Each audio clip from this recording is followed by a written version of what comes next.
Okay, we'll begin right now. Hello everyone. Welcome to today's Julia for Engineers webinar, in which we'll be focusing on how we can model steady state and dynamic systems using Dyad. My name is David Din. I'm a sales engineer with JuliaHub, and I'm going to be walking you through today's lesson. So here's our agenda. Not too much going on here. Basically, what we'll start off with is a brief Julia and Dyad overview for those of you who are not a bit familiar with it. Then we'll take a look at the intro lesson recap. We had a lesson for Julia for Engineers about 1 month ago, last month sometime. So just going to recap what we went over there. And then we'll get right into the meat of today's session, which is modeling steady state and dynamic systems. For those of you who want to take today's code and play around with it yourself later on, we're providing, all of it is provided here in this repository, and we'll provide these slides to you afterwards, so you'll have all these links. Okay? So, what is the Julia programming language and what does it aim to solve? So, we here at JuliaHub have worked with many different organizations and companies across industries such as aerospace, robotics, AI, automotive. And all of these companies, regardless of how mature or young they are, they all face the same two culture or two language problem. So if you think about the life cycle of any given program, right, from the earlier stages to the latter production and deployment stages, earlier on in the life cycle, engineers, scientists, and researchers generally prefer higher level succinct programming languages that allow them to perform research and optimization without having to focus on things like memory management and low-level programming details. And this, of course, leads them to languages such as Python, MATLAB, and so on. Software developers, on the other hand, they require performance, reliability, and scalability in their production environments. This ultimately leads to developers using languages such as C, C++, Java, and so on. So, as we transition from the earlier stages of a program to the latter stages, the models and frameworks created by the engineers and researchers must be rewritten in a language that's suitable for deployment. So ultimately, this leads to refactoring of models, friction in production, and obviously, in many ways, redundant work. So, Julia solves this two-language problem by combining the ease of use and expressive syntax of languages such as Python with the speed of low-level languages such as C and Fortran. So modern language design and compiler techniques have made it possible to provide a single environment productive enough for both prototyping and efficient enough for deploying performance-intensive applications. Okay? And of course, all these statements are supported both by open source and domain-specific benchmarks. On the left side over here, we have data from the Computer Language Benchmarks project. This is an open source project designed to compare how a given subset of algorithms can be implemented in various different programming languages. You can see here that the Julia programming languages falls in the lower left-hand corner, meaning the execution time is low. In other words, the speed is fast. And also the compressed code size is also low, meaning the number of lines of Julia code required to implement any of these given algorithms are less than its competitors right over here. On the left side over here, we have a domain-specific benchmark. Here we have a rigid body system represented as a non-stiff ordinary differential equation. And we can see here the Julia implementation compared with implementations in a few other frameworks, Fortran, Sundials, MATLAB, and Dissolve. So we can see here that for any given acceptable error level in our solution, the Julia solution converges anywhere from 1 to 2 orders of magnitude faster than its competitors. So that's what Julia is. And anyone who's sort of heard of Julia before or familiar with it has probably heard of the SciML or scientific machine learning ecosystem. This is an ecosystem of open source packages all implemented in Julia, designed for machine learning. Right? So because Julia itself is an open source programming language, it's enabled the community. Whoa, what's going on here? Not sure what happened there. But yeah, so because Julia is an open source programming language, has enabled the community to develop modeling and simulation tools for industry use.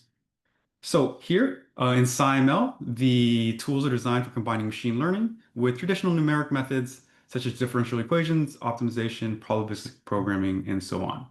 So the idea here is that data brings us insights from the real world or real world experiments, and models give us the power of scientific principles. The gist is as we combine data with the models, we unlock the best of both. Accurate, interpretable, and predictive solutions that not only learn from experience, but stay grounded in reality. Okay, and because SciML is fully written in Julia and is open source, it benefits from the same composability, speed, and ease of use that Julia does. So while both Julia and SciML themselves are open source, we here at JuliaHub are building out an ecosystem for enterprises to adopt SciML and Julia in their workflows. And Dyad is at the center of this ecosystem. Dyad itself is built on Julia and SciML, and it's a modern modeling and simulation framework powered by machine learning. Dyad provides model development support in the form of visual drag and drop GUIs as well as IDEs for coding. This specifically is where we'll be spending our time here today in today's lesson. We also have our AI capabilities allowing for model refinement and analysis, bringing data to models, calibrating models, and discovering new physics, as well as optimization and control. We also support various model deployment standards such as FMU generation and CI/CD pipelines. And I've also built out various model libraries for specific industry use. Okay, so this is what Dyad is. So today we'll be spending a little bit of time playing with the Dyad language. The Dyad language is a declarative modeling language purpose-built for physical and hardware system modeling. And Dyad models have one-to-one mapping between code base and visual representations. Okay, so the significance of this, what that means is because it has a direct one-to-one mapping between code base and visual representations, it enables different users to work on a single source of truth, right? So if you think about most organizations, they might have things organized into different groups, often an engineering group and maybe a software developer group, right? Engineers generally prefer working with schematics, desktop or web-based GUIs, manual workflows, and they're very familiar with the system and engineering beat. Software developers, on the other hand, generally prefer working with source code, IDEs, CI/CD pipelines, and are very familiar with the software development cycle and agile methodologies. Right? So the beauty here is that both sets of users can work on a single source of truth here. Okay? And the Dyad language has tight integration with the Julia and SciML ecosystem, which is no surprise because Dyad is built on SciML and Julia. Okay, so that's the overview of what Julia and Dyad is. So next few slides, let's do a very brief recap of what we went over in the intro lesson of Julia for Engineers. For any of those who did not watch that webinar or who want to review that webinar, there's a link right here. And we recorded that webinar from last month and we posted on YouTube. So you can go back and watch that at your leisure. But what we went over in the intro lesson here was we introduced the Julia programming language, how to use it, as well as Dyad.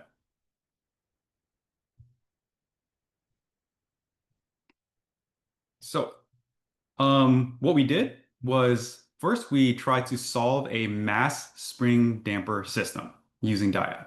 Okay, so you can see here the mass spring damper system. We have we have a force that's acting on the system right here. We have a spring that's opposing that force, as well as a damper that's opposing that force. And then we can derive the dynamics of the system or represent the dynamics of the system in this equation as follows, right? So here you have the force, which this is right here. Then you have the opposing force from the damper or the spring, which is this right here. And then finally, you have the opposing force from the damper, which is this guy right here. So we took a look at the system. Whoops, sorry about that. We took a look at the system and then we implemented in Dyad. So what does the Dyad model of this system look like? Well, the whole entire solution is actually right here and it's very straightforward, right? So when you declare a component in Dyad, the first thing you want to do is declare its parameters and its variables. So in this case, the parameters, in other words, the knowns, are the force applied on the system, the damping coefficient, as well as the spring coefficient. So this is how we declare the variables inside of our system. Or pardon me, this is how we declare the parameters inside of our system.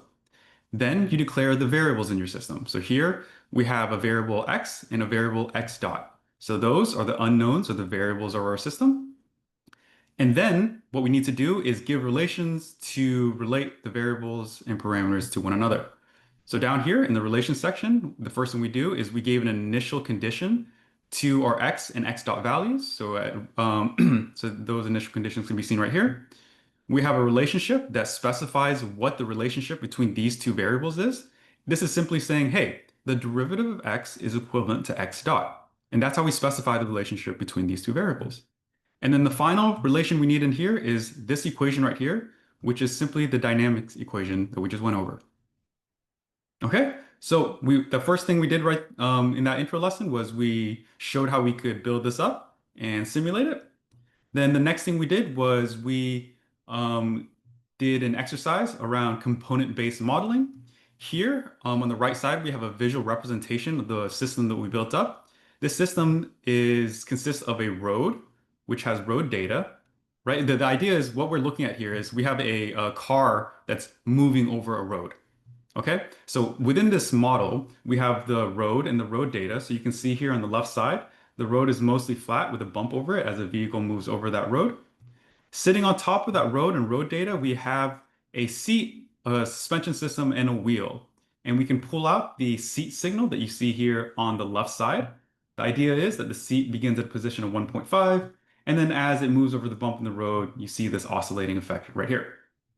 So the way we used Dyad to solve this system was we took a component-based modeling approach. So we modeled this as a single component, we modeled the road as a component, and each of the seat, suspension, and wheels, each of these components are instantiations of a mass spring damper. So what we did was we designed or built each of these components up separately, and then we stitched them together into a system that you see right here, and then we simulated it to see what the response of the seat was as it moved over the road.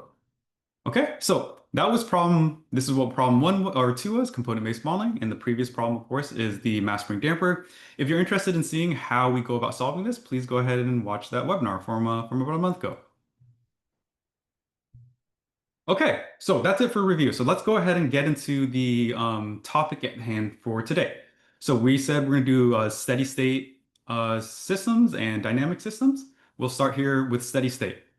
Okay, so before we start talking about the system that we're going to be trying to model here, let's go ahead and set up our Dyad project so that we can start building the steady state system into it. Okay, so what I'm going to go ahead and do right here is, okay, so right here, I simply have a VS Code instance. And on the left side over here, if I go to my extensions, I will see that I have the Dyad Studio extension installed inside my VS Code, right? So you can download this extension from the marketplace. I'll give you instructions or links to instructions on how to set up your system for Dyad. So you don't have to remember everything I'm saying right here, but just want to go over it so you know what the architecture looks like. But yeah, so we have the Dyad Studio extension installed here, and that gives us access to the Dyad compiler. Okay, so that's the first thing you're going to want to do. So once this is installed, we can create our own Dyad component library. So to do that, I'm on a Windows right here. And so I'm going to open up my command palette by doing Control Shift P. I believe the same command on a Mac would be Command Shift P. But here, inside of my command palette, what I'm going to want to select is Create Component Library.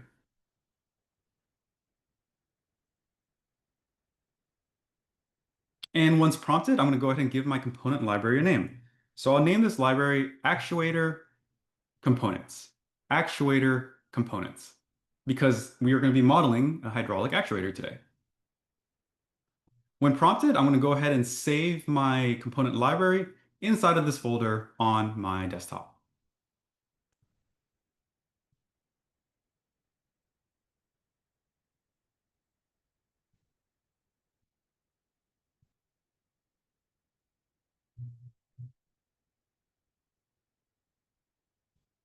Okay, so here we are. We have a new component library generated for us, and we have its folder structure exposed on the left side right here.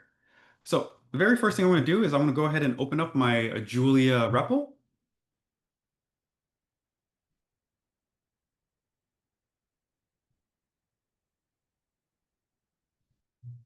I'm in here, down here in the REPL, I'm going to enter the package manager by hitting the close bracket key on my keyboard. And what we want to do here is we're going to add a few packages to this project, specifically Modeling Toolkit, Ordinary, DiffEQ, and Plots. Okay? And I want to show you around what's going on a little bit here before we get to the modeling. So right here, you can notice a few folders available to you. The ones that are really of interest is this one right here, the Dyad folder, and also the generated folder right here. So if I go ahead and expand these two folders right here, I'll see a file inside my Dyad folder called hello.dyad. So this is just an example component that's kind of given to you whenever you create a new component library, just so you can kind of see what the component looks like. So right here, we have a simple lump thermal model component. It's called hello. It has various parameters associated with it, various initial conditions or pardon me, a variable associated with it, and also some initial conditions and an equation down here in the relations. Okay, so if you go ahead and look at this right here, the idea is when the Dyad compiler sees any models inside this folder, inside the Dyad folder, it will generate the corresponding Julia files in the generated folder. So in this specific example, you can see here there's a Dyad file here, and in that file is a hello model. Well, there's a corresponding hello definition right there. Okay. And also we have an analysis down here, which helps us run our hello model. You can also see there's an example world analysis that runs the hello model right here. And we can also see that, hey, this world analysis has a one-to-one mapping to a Julia representation of the analysis. So if I go ahead and peek inside, let me go ahead and instantiate this. If I go ahead and peek inside my hello definition.jl file, we can see here, this right here is a hello model, but written in Julia and implemented in Modeling Toolkit. So that is what we were looking at right here. That's what you're looking at right here. This is the generated code for you. Okay? You can see here, it has the exact same parameters that we defined, right? So these are the parameters that are defined in the Dyad model. We also have the variables from the Dyad model right there. And also, of course, the relations and equations that govern the model. Okay, so this is what we mean when we talk about the one-to-one mapping between a Dyad model and a code-based representation. Okay? And the beauty here is that you can define the model in a declarative and intuitive based manner, and the compiler will generate the Julia model for you. Okay, so that's enough of that. So that just wanted to show you how we can start up a new Dyad component library, and also wanted to show you around what's going on here and what the compiler is doing with the Dyad and the generated folders. Okay, so let's go back to this, and let me see here just a second.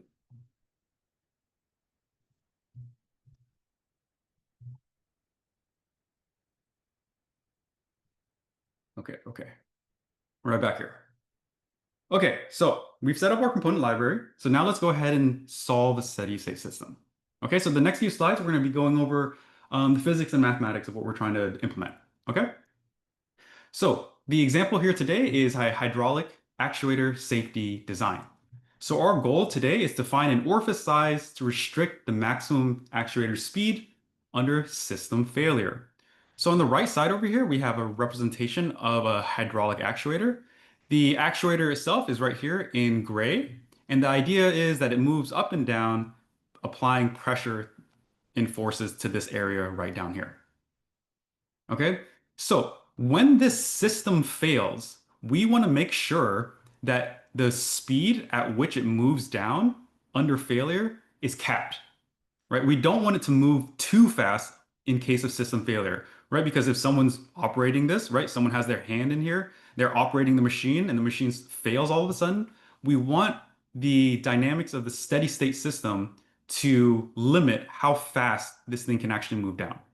And we're going to be able to limit this velocity right here by finding the orifice size that's appropriate. So what's the orifice size? The orifice size is right here. This is this little tiny area right here between the source pressure and the pressure one. All right, so this orifice size will drive how fast the actuator moves under failure.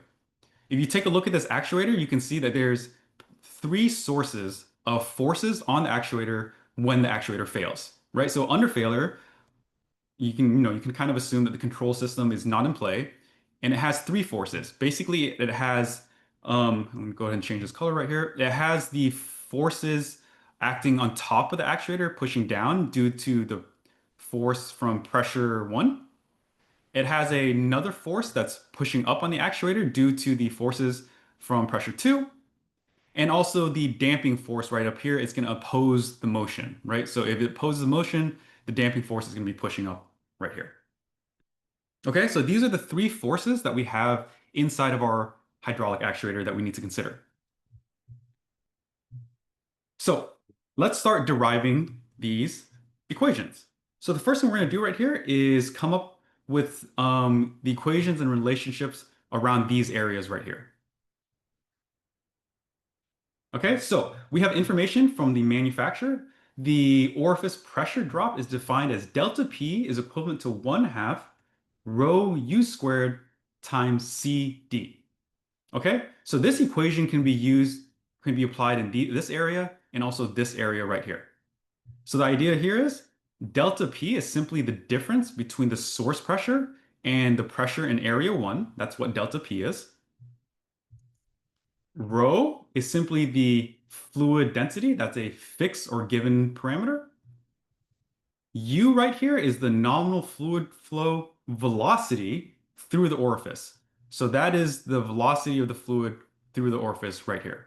And this is an unknown also. And then finally, we have the resistance coefficient of the fluid itself, which is CD. Okay, so you can see here that using this equation, we can apply it to this area and this area right here, and we'll be able to get two equations that relate the dynamics in our system. So that's how we get our first two equations, simply by using this one right here. All right, so moving on. So the fluid flow through the orifice is defined as U is equivalent to Q over A naught. Okay, so Q is the flow rate through the orifice, the flow rate, right? So in meters cubed per second. That's different from the fluid velocity, which is measured in meters per second. But Q is the flow rate through the orifice, and A naught is the orifice area. Also, that's what we're solving for, right? So that's how we can relate U to Q and A naught.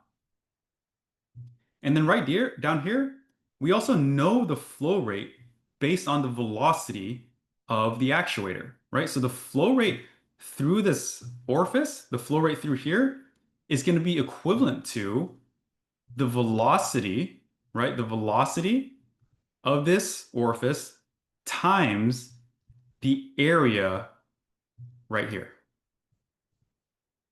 Okay? So that's how we can relate the flow rate, the area A, and also the speed of the actuator as it moves. So you can see right here that we can take this equation and this equation, we can eliminate U, or pardon me, we can eliminate Q, and then basically you get an equation that relates U to A and A naught. Okay, so those are equations. Those are the three equations we're able to come up with so far, right? With the pressure drop, we have two equations right there. And then using the fluid flow and the flow rate relationships, we get our third equation. Okay, so we're almost there. We only have one more equation to derive. So now let's turn our attention away from the pressure areas and orifice areas and take a look at the forces that are acting on the actuator itself. And we can go ahead and define or derive the forces on the actuator by using Newton's second law. So here we have the sum, or the mass times the acceleration of any given object is the sum of the forces acting on it. So here on the left side, we have the mass of the actuator times its acceleration, x double dot, and that's going to be equivalent to the sum of the forces acting on the actuator. So F1 right here, that is simply this guy right here, and that is going to be the force due to the pressure pushing down on the actuator.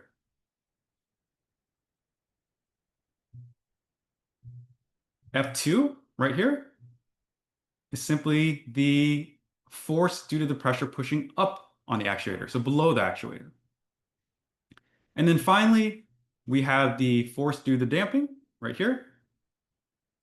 This is the damping resistance force, and that's going to oppose the motion of this actuator. Okay, that's it. So here, this would be considered our equation number 4. So we're going to take all 4 of these equations together, and we can come up with an incompressible flow system, right? So here's that equation that relates the flow, the area, and on the actuator, the area for the orifice to the velocity of the actuator and the flow velocity. These 2 equations right here we have right here the relationship between the source pressure and the pressure 1, and also the relationship between the return pressure and pressure 2. And then finally, we have the equation that we derived using Newton's second law, right? So mass times acceleration is equivalent to F1, which is P1 times A, minus F2, which is P2 times A, minus F3, which is C times X dot. And this, of course, is the damping force. Okay, so we've done a lot of work so far, right?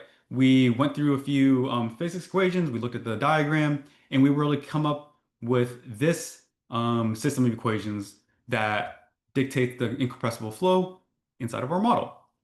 So what do we want to solve here, right? We want to solve for a steady state response. We want to know what the orifice area needs to be if we restrict x dot, okay? So what we do is we do a steady state solve.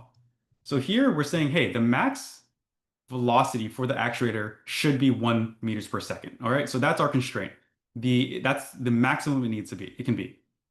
So how do we set up our equations in order to solve for that?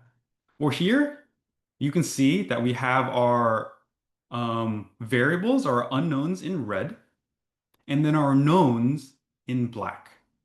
Okay, so here we're trying to solve for the velocity. This is an unknown right here, the fluid velocity through the orifice. The orifice size itself, of course, is also an unknown. And then we also don't know P1 or P2. So those are the 4 unknowns of our system. And then the rest are knowns, right? X dot is going to be set to 1 meter per second squared. A, this is going to be a known. This is a characteristic of the actuator.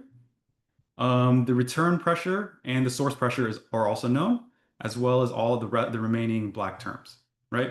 And this guy right here is the C is just the damping coefficient. And then you also notice that right here, this used to say m times x double dot, but for a steady state solve, we have the acceleration equivalent to 0. So we're able to cancel out this term. Okay, so what we can see right here is we have 4 unknowns in our system, and all of these unknowns are normal terms. None of them are derivatives, right?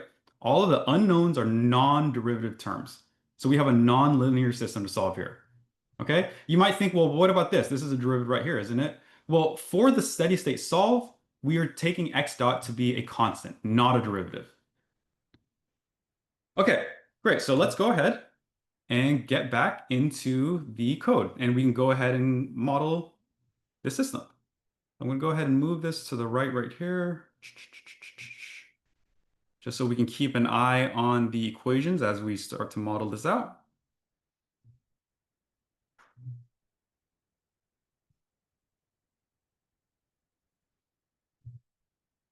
Okay, so what we want to do is model a hydraulic actuator for the steady state solve. So what I'm going to do is I'm going to create a new file inside of my Dyad folder right here, and I'm going to name it actuator underscore steady. Actuator underscore steady. In here, I'm going to declare a component called hydraulic actuator underscore steady. If I hit save right here, you can see that a corresponding Julia file has been created for my hydraulic actuator steady. And if I look inside this Julia file, I basically see a model without anything inside of it, right? There's nothing inside of this model, no variables, parameters, equations, or anything, which completely makes sense because I haven't added anything to my model yet. So the first thing we're going to do is let's go ahead and put the parameters inside of the system. So here we have x dot, A, return pressure, source pressure, rho, CD, and C. Right? So right here, these are all the knowns of our system. In other words, the black terms that you see over here, all the knowns of our system. All right, so all these values right here are just given to us. So the next thing we want to do here is declare all the variables to our system. So the terms in red, there's four of them. There's U, A naught, P1, and P2. So right below the parameters right here, I'll go ahead and include my variables. We have A naught, U, P1, and P2. Okay. So now that I've declared my variables and my parameters, I'm going to declare the relations to my model. So for a steady state system, the first thing we're going to want to do is, if needed, we need to give some initial conditions to our variables to help the solver. In this case, we're just going to go ahead and give an initial condition, or not initial condition, an initial guess. Yeah. So let me re-say that. So for a steady state system, initials are taken as guesses to the variables, and guesses are just a starting point for the solver to help the solver figure out what the solution is. Okay, so these right here, these initials are taken as guesses for the system. And then the final thing we need to include inside of our relations are these equations themselves. I'm going to go ahead and bring that over. And there we have it. You can see that these equations look pretty much, well, they are identical to this, and they're very, very human readable, right? So that's kind of one of the beauties of using Dyad and building your models through this interface is, in addition to all the other benefits, but like one thing right off the bat, it's just a lot easier to write, right? It's a lot more intuitive to define your system in like forms of parameters, variables, initial guesses, and like the equations. It's very, very intuitive. So that's kind of one of the things like our strengths here. But so now we have the hydraulic actuator model. If I go back to the definition of it, we can see here that the compiler added the parameters to the model definition, the variables, as well as the guesses and the equations which dictate the system.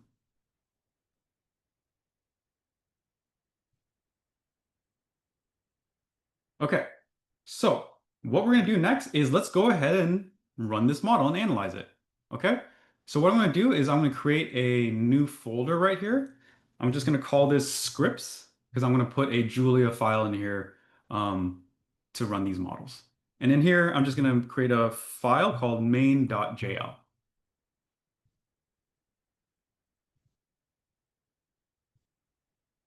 Okay. So the first thing I'm going to do here is I'm going to bring in, I'm going to do a using actuator components right here, just so I can pre-compile my project and bring it into scope. Here inside the Julia or the main.jl file, I'll go ahead and start including the code that we're going to use for today's analysis. So what we do here is we're going to want to bring in Modeling Toolkit, Ordinary Diffie and Plots into scope. Remember, we added these to our project at the very beginning. And then that's enough for the setup. That will allow us to start building up steady state modeling. Okay, so go ahead and so how do I actually build up this hydraulic actuator model? So to do that, we use this command right here.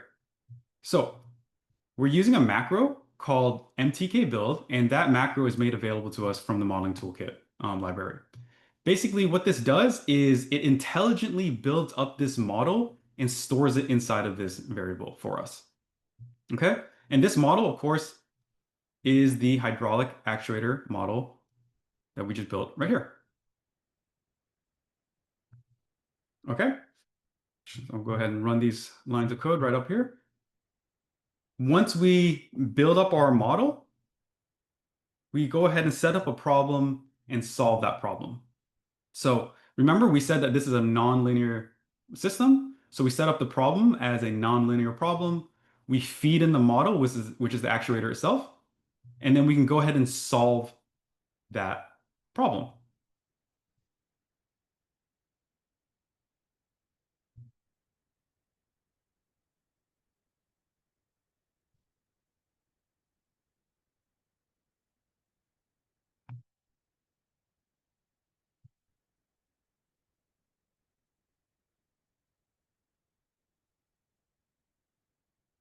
Okay, all done. That took about maybe 10 seconds, 10, 15 seconds.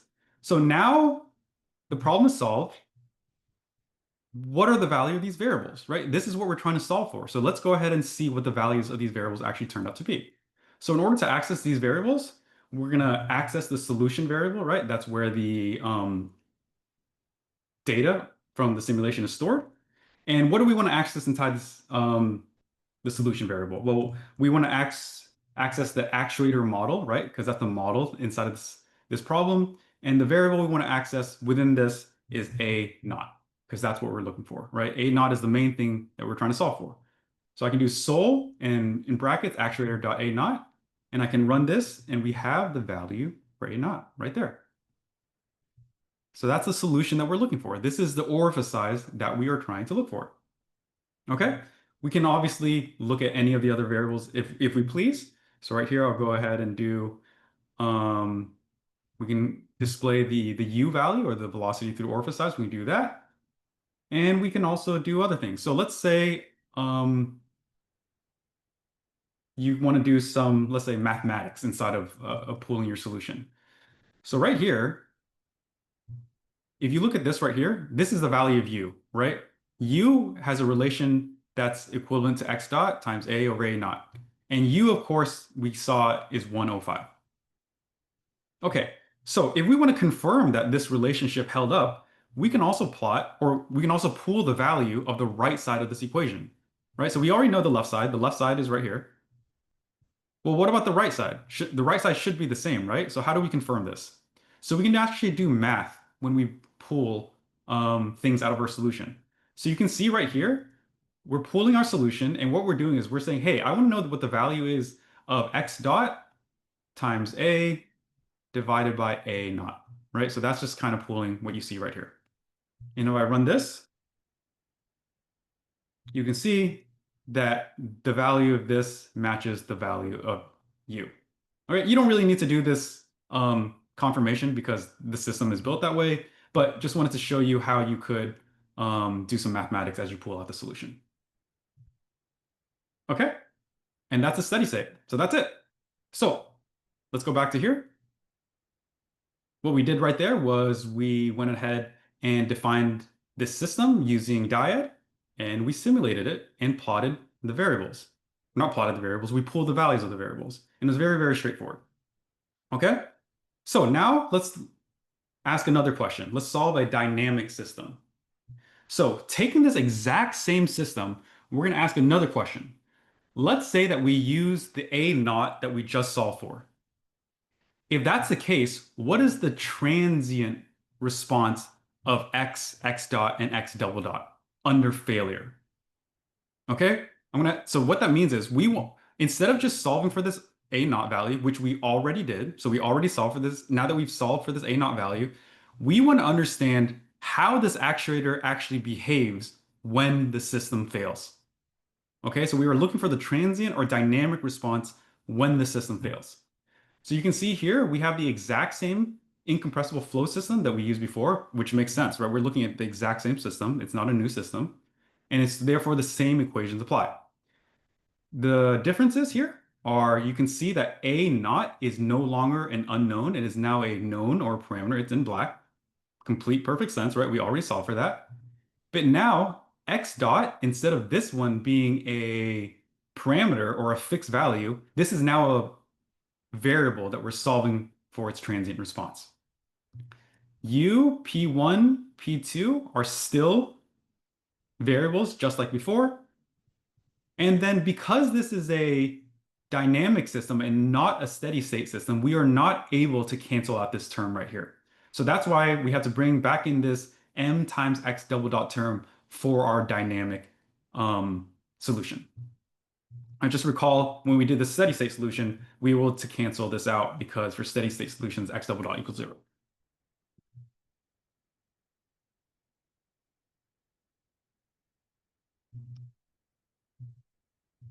Uh, so quick question. So a question was asked, are the initials in the code,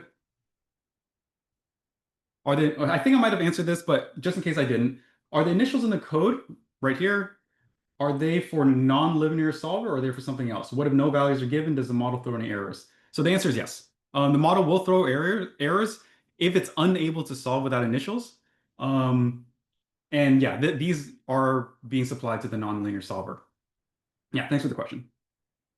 Okay, so what we're going to do right now is go ahead and move to the transient solve right here. There's another question. Is there a way to import Modelica models into the process? Yes. So we do.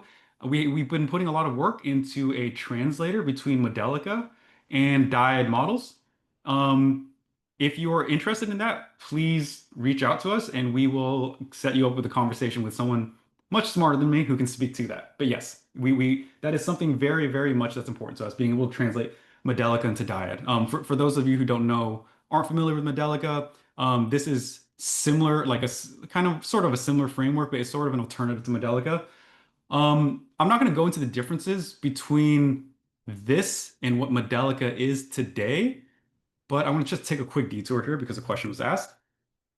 If you are interested in learning more about the different, like the philosophy behind why and how Dyad was designed and so forth, here on JuliaHub.com, if you go to on-demand webinars, meaning our past webinars, this one right here, Dyad Studio, Engineering the Products of the Future, our Senior Director of Product Management, Dr. Michael Tiller, who worked extensively with Modelica for I think like over 20 years. He's the product designer of Dyad, and he talks about the philosophy of Dyad. So if you're interested in that, right here.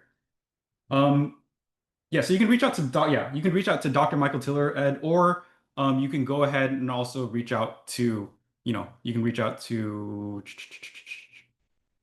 me, and my information is going to be on the final slide right here. But you can also reach out to me if you can't find Michael's information, and I can direct you to the right person. Yeah. Okay. So, okay, sorry for that little tangent, but yeah, so let's get back to this. So what we're trying to do is solve this system and its dynamic responses. And here we've set it up like this. We have the reds are unknowns and the blacks are knowns. Okay, so I'll go ahead and move this once again to the side over here so we can see the equations as we try to model it.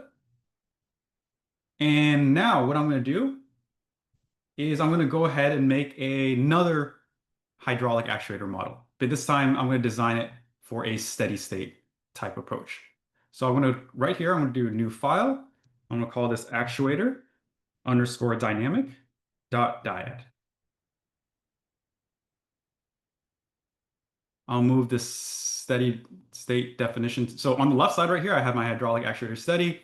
And on the right side over here, I'm going to define my dynamic hydraulic actuator. So what I'm going to do is I'm just simply copy the code from the left side to the right side as a starting point.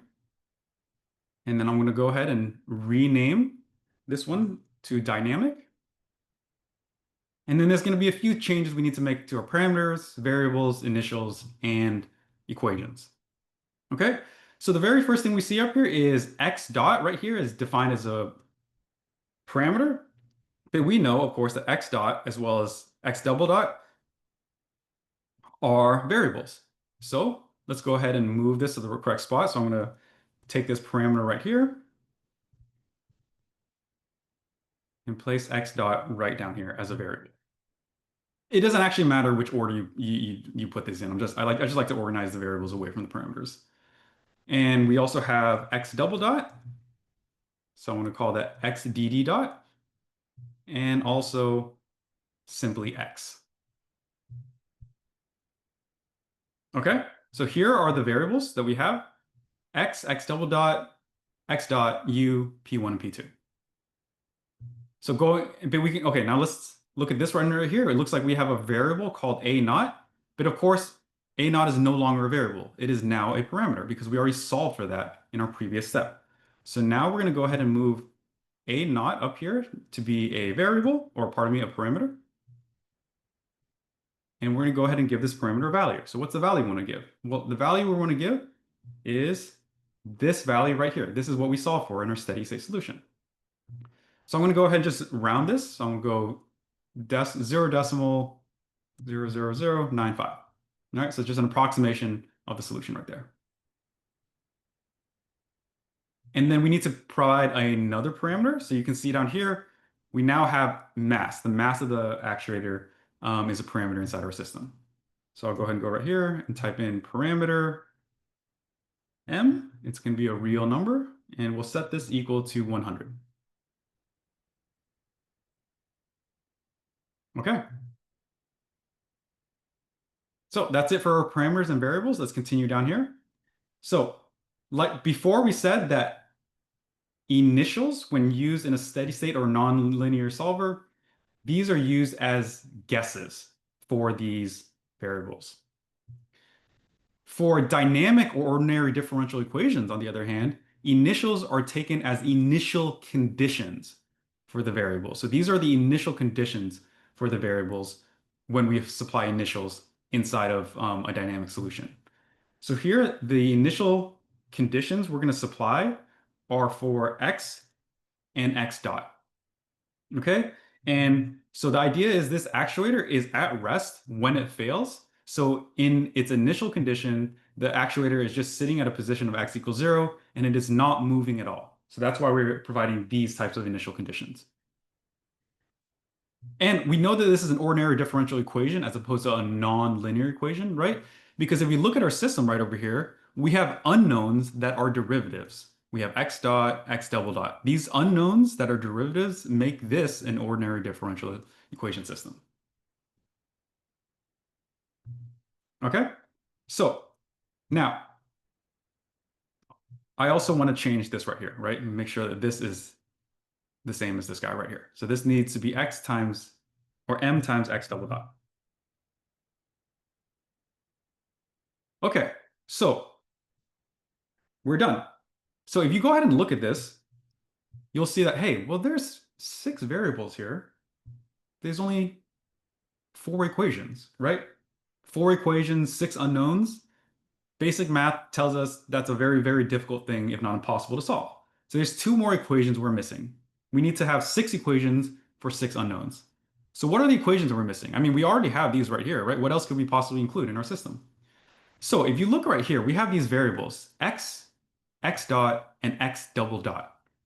Well, we know because of the way we define, like named these variables and where they play in our system, we know that, x double dot is a derivative of x dot, and we know that x dot is a derivative of x. We know that. But Dyad does not know that, right? We know that these are related, but there's no way for Dyad to know that x and x dot and x double dot have any kind of relation because we could have named these anything we wanted. So we need to, in our relations, give equations which relate these. And it's actually pretty straightforward. So here, the derivative of x is equivalent to x dot. And the derivative of x dot is equivalent to x double dot.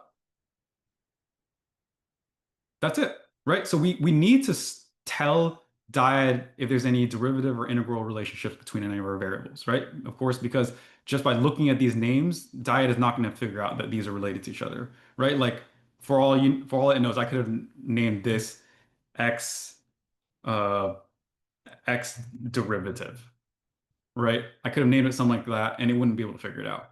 So that's why you need to have these explicit derivative equations in the relations.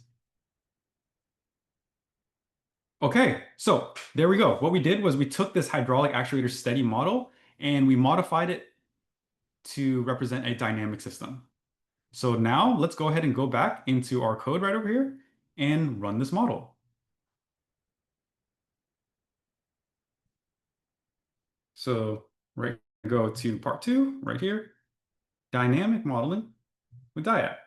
So the way that we would solve this is very similar to what we did in the first part. So right here, we have an MTK build. So this is pretty much identical to this step right up here, right? We're just using the MTK macro to help us build up our model. This next line right over here. So earlier we solved for a nonlinear problem right there. This time we're solving for an ordinary differential equation problem. And that's why an ODE problem. So that's why we're using this instead of nonlinear. And you can see that because this is a ODE, there's a time element involved, and this is the time span that we will be solving over. Okay, and that's it. So once this is done, oh, it's already done. So once that's done solving, we can go ahead and plot the transient responses of our system. Okay, so what we can do is carry out this plot command right here. What we're going to want to do is plot the solution. Well, what inside the solution do we want to plot? Well, we can index into the solution and tell the system exactly what we want to plot. So in this case, I want to plot the x variable from my actuator model. And I'm going to go ahead and give my y a label of position. And I'll run that.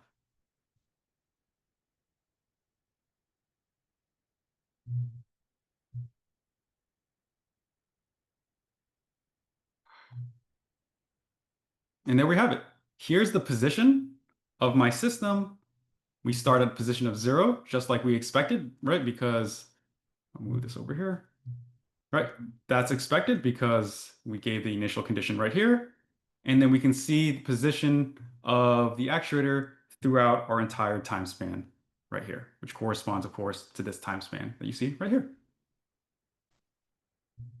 And we can go ahead and plot anything else we'd like from the system, right? Or any of the other parameters. Similarly, we can, right here, we can plot x dot, right? Using a similar command. And now we see a velocity starting at 0, just like we specified in our initial conditions, and the velocity speeds up over time. Specifically, you can see that the velocity approaches the value of 1.0, but does not exceed it, right? And that's good because remember when we chose our orifice size, we wanted the constraint to be that the velocity does not exceed 1 meters per second. So this sort of confirms that for us also, right? We know that there's no weird response like this or something. We can also plot the acceleration. So we can see that. Right here, we can plot the two different signals in one command. So if we want to know what the pressure 1 and pressure 2 looks like, we can see that right here. And then finally, just like before, where we can do a little bit of mathematics as we pull in our solution. Right here, let's say we want to know what the damping force is, right? We're curious what the damping force is.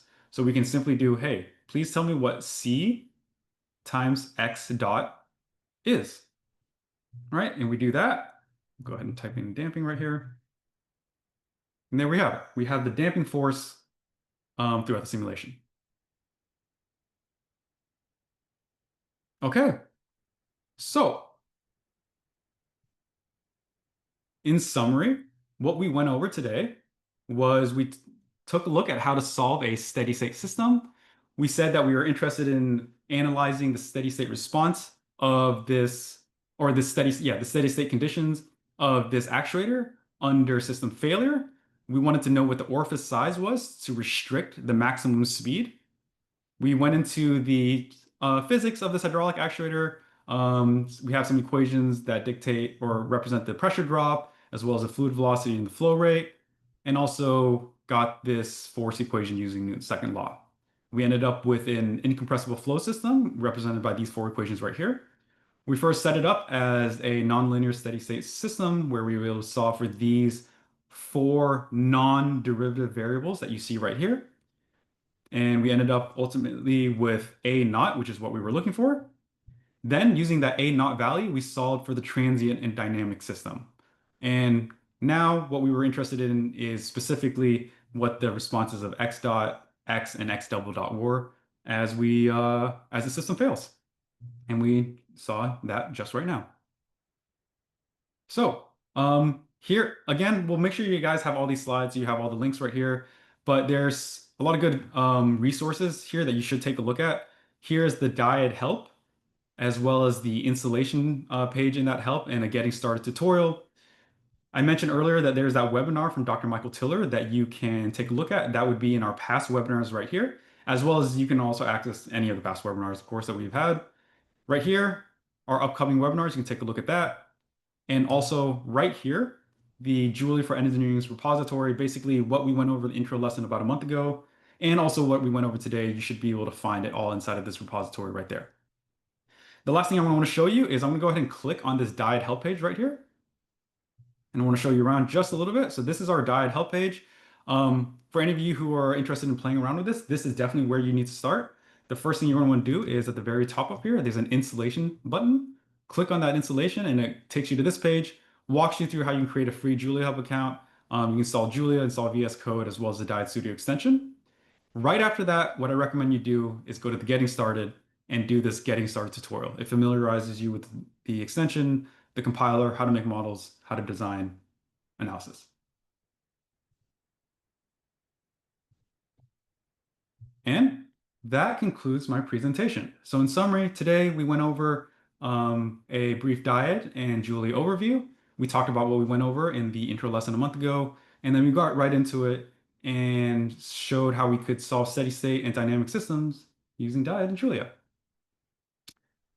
Thanks for your time. Again, my name is David Din. Have a great day. Please reach out to either us or me if you have any questions on anything, and keep an eye out on your email. Sometime over the next week, we'll make sure to send out these slides. So thanks again. Yep. Thank you, everyone. Thank you, David. Have a great day.